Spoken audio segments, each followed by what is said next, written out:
Assalamualaikum warahmatullahi wabarakatuh. Bertemu lagi dengan saya, Failatul Bima dari STIE Bank BPT Jateng. Pada video kali ini, saya akan berbagi mengenai tutorial regresi sederhana. Langsung saja kita ke contoh soalnya. Nah, jadi ini ada contoh soal. PT Cahya dalam beberapa bulan sangat gencar mempromosikan sejumlah barang elektronik dengan membuka outlet-outlet di daerah Bali. Nah, jadi ini ada 15 tempat di Bali dengan data mengenai penjualan elektronik dan biaya promosi yang telah diperoleh. Kemudian, untuk masalah yang akan diteliti adalah yang pertama, apakah ada hubungan antara sales dengan biaya promosi? Dan yang kedua, apakah kecenderungan penjualan di masa yang akan datang mengalami kenaikan atau penurunan? Nah, untuk menyelesaikan soalnya, langsung saja kita masuk ke aplikasi SPSS. Nah, langsung saja langkah yang pertama adalah menginput data ke variabel view sesuai dengan soal. Nah, ini sebelumnya sudah saya input ya seperti ini. Dan data view-nya hasilnya seperti ini. Kemudian untuk melakukan analisis, kita klik Analyze. Selanjutnya klik Regression dan pilih Linear. Selanjutnya, pindahkan variabel sales ke dependent dan variabel promosi ke kolom independen. Selanjutnya, untuk variabel nama daerah ke kolom case label. Kemudian isi kolom method dengan enter. Lalu klik option. Pada pilihan stepping method kriteria, masukkan angka 0,05 pada entry dan beri tanda centang seperti ini. Selanjutnya continue. Kemudian kita pilih statistik dan kita centang bagian estimate, model fit, dan descriptive. Selanjutnya klik continue. Setelah itu klik OK. Nah, maka akan dihasilkan output seperti ini. Untuk menjawab soalnya,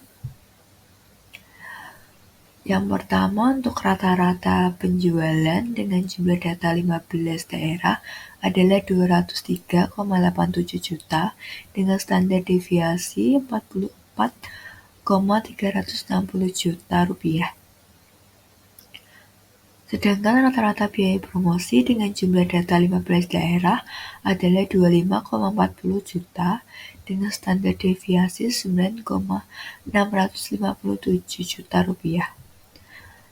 Untuk menjawab soal yang pertama, dari hasil perhitungan didapatkan angka korelasi antara penjualan dengan promosi yang dihitung dengan koefisien korelasi adalah sebesar 0,964. Artinya, hubungan kedua variabel tersebut sangat kuat. Korelasi positif menunjukkan bahwa hubungan antara penjualan dengan biaya variabel itu searah.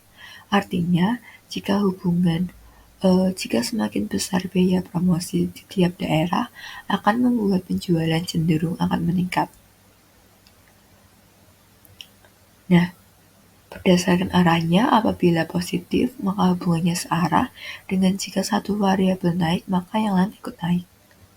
Sedangkan apabila negatif, maka hubungannya berlawanan, dengan jika satu variabel naik, maka yang lain turun.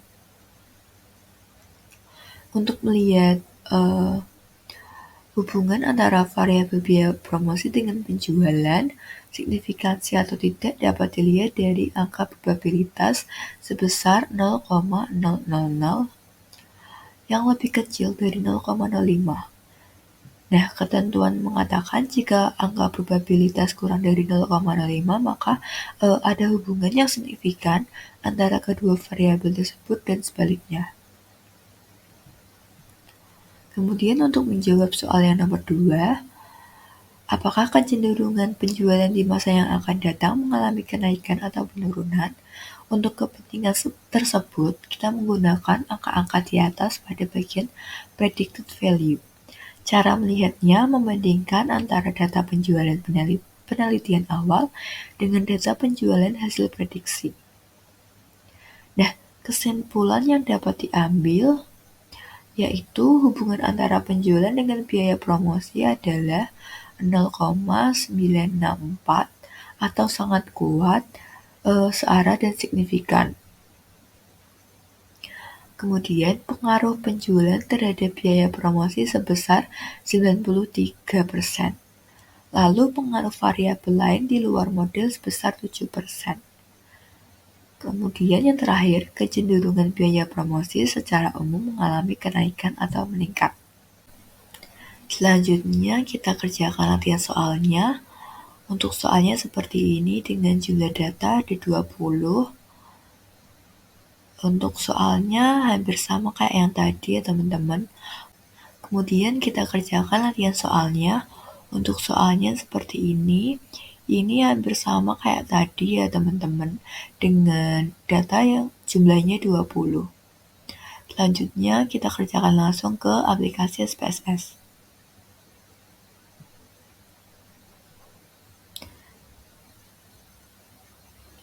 Nah, angka penyelesaiannya yang pertama kita isikan data variabel sesuai pada soal. Sebelumnya ini sudah saya input, hasilnya seperti ini, kalian ikuti saja.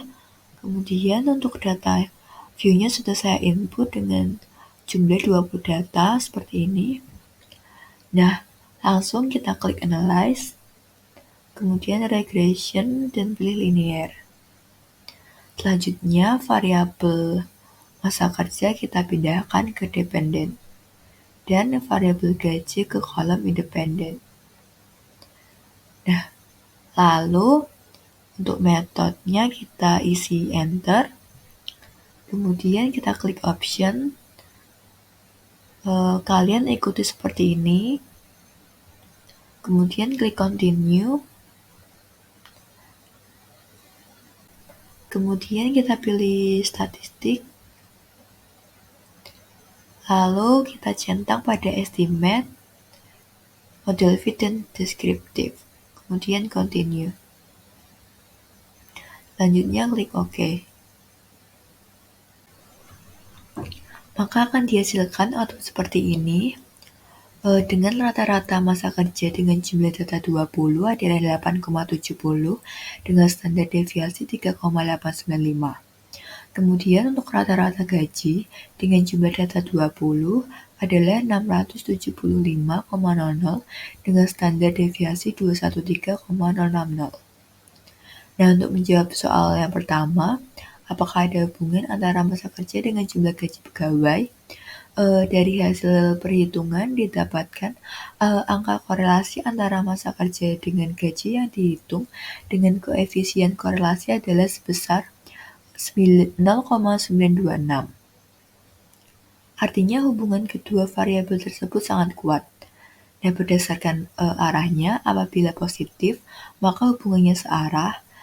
Jika satu variabel naik, maka yang lain ikut naik. Dan apabila negatif, maka hubungannya berlawanan. Jika satu variabel naik, maka yang lain turun. Untuk melihat hubungan antara variabel masa kerja dengan gaji signifikan atau tidak, dapat dilihat dari angka probabilitas sebesar 0,00 yang lebih kecil dari 0,05. Ketentuan tersebut mengatakan jika angka probabilitas kurang dari 0,05, maka ada hubungan yang signifikan antara kedua variabel tersebut. Kemudian untuk menjawab soal yang kedua, apakah kecenderungan gaji pegawai di masa yang akan datang mengalami kenaikan atau penurunan?